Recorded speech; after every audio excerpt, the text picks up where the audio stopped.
Realities presents ಚಿತ್ತಾರ star awards 2026ಗೆ ಸ್ವಾಗತ. And ಇವತ್ತು ನಮ್ಮ ಜೊತೆಗೆ ಮಹಾನಟಿ ಏಳುಮಲೆಯ ಚಿನ್ನಿ ಪ್ರಿಯಾಂಕಾ ಅವರಿದ್ದಾರೆ. ವೆಲ್ಕಮ್ ಟು ಚಿತ್ತಾರ ಸ್ಟಾರ್ ಅವಾರ್ಡ್ಸ್. ಹೇಗಿದ್ದೀರಾ? ತುಂಬಾ ಚೆನ್ನಾಗಿದೆ. ನೀವು ಹೇಗಿದ್ದೀರಾ? ಎದೆ ನೋವ್ತಾ ಇದೆ, ಅಷ್ಟು ಮುದ್ದ ಕಾಣಿಸ್ತಾ ಇದ್ದೀರಾ. ಎಸ್, ಸೊ ಚಿತ್ತಾರ ಸ್ಟಾರ್ ಅವಾರ್ಡ್ಸ್ಗೆ ಬಂದಿರುವಂಥದ್ದು ಎಷ್ಟು ಖುಷಿ ಆಗ್ತಾ ಇದೆ ನಿಮಗೆ? ಸಖತ್ ಖುಷಿ ಆಗ್ತಾ ಇದೆ ಸರ್. ಒಂಥರ ಲೈಕ್ ನನಗೆ ಅವಾರ್ಡ್ ಫಂಕ್ಷನ್ ಅಂದ್ರೇ ಒಂಥರ ಫುಲ್ ಎಕ್ಸೈಟ್ಮೆಂಟ್ ಆಗಿರ್ತೀನಿ. ತುಂಬ ಖುಷಿಯಾಗಿರುತ್ತೆ. ಬಿಕಾಸ್ ವರ್ಷ ಪೂರ್ತಿ ಎಲ್ಲ ವರ್ಕ್ ಮಾಡಿ ಕೊನೆಗೆ ಇದು ಒಂದು ಅವಾರ್ಡಿಗೋಸ್ಕರ ನಾವೆಲ್ಲರೂ ವೆಯ್ಟ್ ಮಾಡ್ತಾ ಇರ್ತೀವಿ. ಸೊ ಈ ಒಂದು ದಿನಕ್ಕೆ ಕಾಯ್ತಾ ಇರ್ತೀವಿ. ಲೈಕ್ ಒಂದಷ್ಟು ಜನ ಹೀರೋಯಿನ್ಸು, ಒಂದಷ್ಟು ಜನ ಹೀರೋ, ಇವ್ರ ಮಧ್ಯೆ ನಾವು ಬೆಸ್ಟ್ ಬರಬೇಕು ಅಂತ. ಸೊ ಈ ಒಂದು ಚಿತ್ತಾರ ಅವಾರ್ಡ್ಸ್ ಆ ಥರ ಅಂತ ಒಂದು ಒಳ್ಳೆ ಪ್ರತಿಭೆಗಳನ್ನೆಲ್ಲ ಗುರುತಿಸಿ ಈ ಒಂದು ಅವಾರ್ಡ್ ಫಂಕ್ಷನ್ ಮಾಡ್ತಾ ಇರೋದು. I am very happy. ಅದು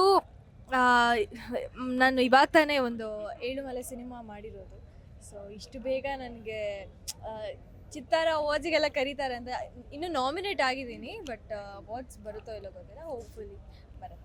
ಓಕೆ, ನಾಮಿನೇಷನ್ ಆಗಿರೋದಕ್ಕೆ ಯಾವ ರೀತಿ ಆದಂಥ ಖುಷಿ ಇದೆ ನಿಮಗೆ? ಖುಷಿ ಇದೆ ಸರ್, ಯಾಕಂದರೆ ಎಲ್ಲರೂ ಡೆಬ್ಯೂ ಸಿನಿಮಾ. ಸೊ ಎಲ್ಲರೂ ಅಷ್ಟೇ ಚಾಲೆಂಜಿಂಗ್ ಆಗಿ ಮಾಡಿರ್ತಾರೆ, ಅಷ್ಟೇ ಚೆನ್ನಾಗಿ ತೊಗೊಂಡಿರ್ತಾರೆ. ಸೊ ಅಷ್ಟು ಜನದ ಮಧ್ಯೆ ತುಂಬ ಜನ ಇದ್ದಾರೆ ಇಂಡಸ್ಟ್ರಿಯಲ್ಲಿ. ಸೊ ಅಷ್ಟು ಜನದ ಮಧ್ಯೆ ಒಂದು 5-6 ಜನ ನಾಮಿನೇಟ್ ಆಗೋದು ಅಂದರೆ it's a very big thing. ಹೌದು, ಅದ್ರಲ್ಲಿ ನಾನು ಒಬ್ಳು ಅನ್ನೋದಕ್ಕೆ ಖುಷಿ. ಇವಾಗ ಏಳುಮಲೆ ಸಿನಿಮಾ ಆದಮೇಲೆ ಎಷ್ಟು ಜನ ಹೊರಗಡೆ ಹೋದಾಗ ಚಿನ್ನಿ ಚಿನ್ನಿ ಅಂತ ಕರೀತಾ ಇದ್ರು ನಿಮ್ಮನ್ನ? ತುಂಬ ಜನ ಕರೀತಾ ಇರ್ತಾರೆ. ಹರೀಶಾ, ಚಿನ್ನಿ.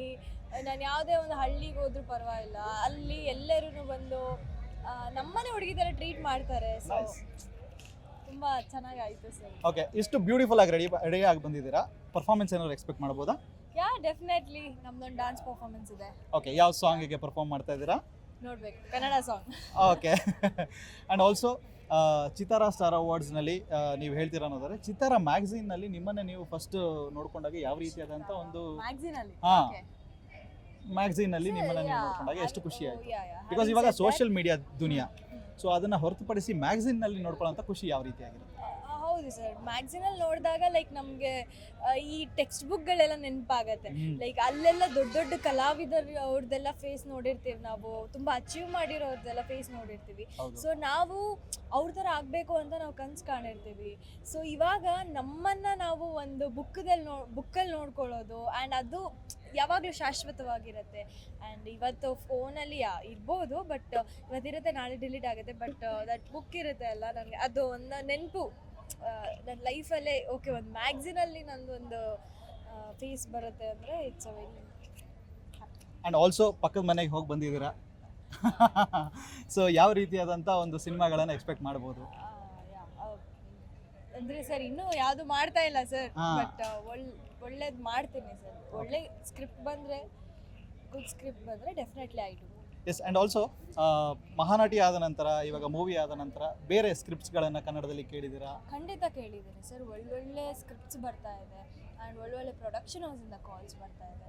ಸೊ ಎಲ್ಲ ಚೆನ್ನಾಗಿ ಆಗ್ತಿದೆ ಸರ್. ಆ್ಯಕ್ಚುಲಿ ತುಂಬ ಒಂದು ಕನ್ನಡದಲ್ಲೊಂದು ನಡೀತಾ ಇದೆ. ಆ್ಯಂಡ್ ನಿಮಗೆ ಏಳುಮಲೆಯಲ್ಲಿ ಬಂದಂಥ ಒಂದು ಸಕ್ಸಸ್ಸು, ಅದ್ರ ಜೊತೆಗೆ ಬಂದಂಥ ಒಂದು ರೆಮ್ಯುನರೇಷನ್ನ ಎಲ್ಲಿ ಇನ್ವೆಸ್ಟ್ ಮಾಡಿದ್ವಿ ನೀವು?